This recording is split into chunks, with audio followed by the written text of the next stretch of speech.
দর্শক বন্ধুরা, জ্যোতিষশাস্ত্রে আজকে হাতের ওপর যে ক্লাসটা দেয়া হচ্ছে সেটা একবার সকলে দেখে নাও।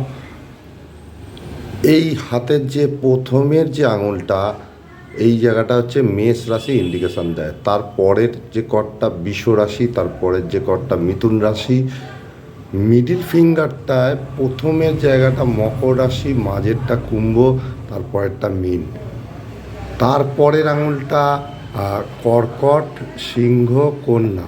কোড়ে আঙুলটা তুলা, বৃশ্চিক, ধনু। এই জায়গাটা বৃহস্পতি স্থান। এই জায়গাটা যদি ক্রস বা স্কোয়ার থাকে তাহলে বিপদ থেকে রক্ষা।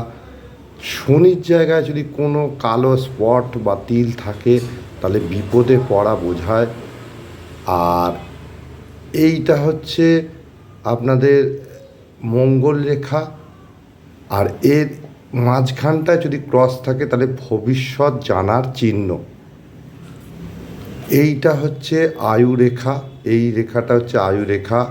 অনেকে পিতৃরেখা বলেও এটাকে চিহ্নিত করা হয়ে থাকে।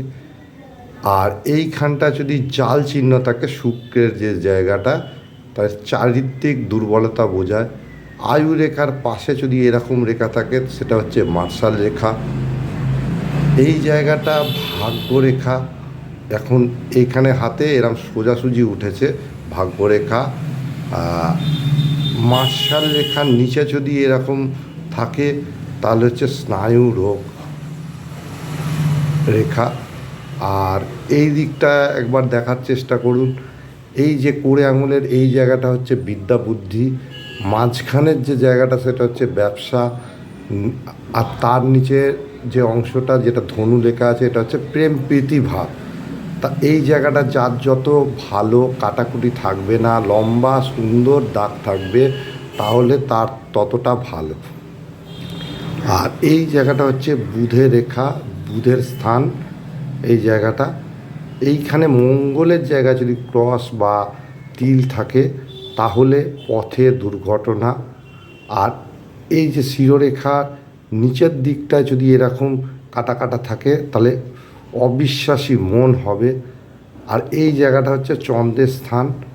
চন্দ্রের স্থানে যদি ক্রস থাকে তাহলে জলে ডোবার ভয় থাকে। রবির জায়গাতে যদি ক্রস চিহ্ন থাকে তাহলে অপযশ বোঝায়। যদি স্টার চিহ্ন থাকে তাহলে সম্মান পাবে। যদি কালো স্পট থাকে তাহলে চোখের সমস্যা বোঝায়। তা আমি আপনাদের জানানোর চেষ্টা করলাম একটা হাতে কীরকম হতে পারে, সম্মুখ ধারণা দেওয়ার চেষ্টা করলাম। জয় মা।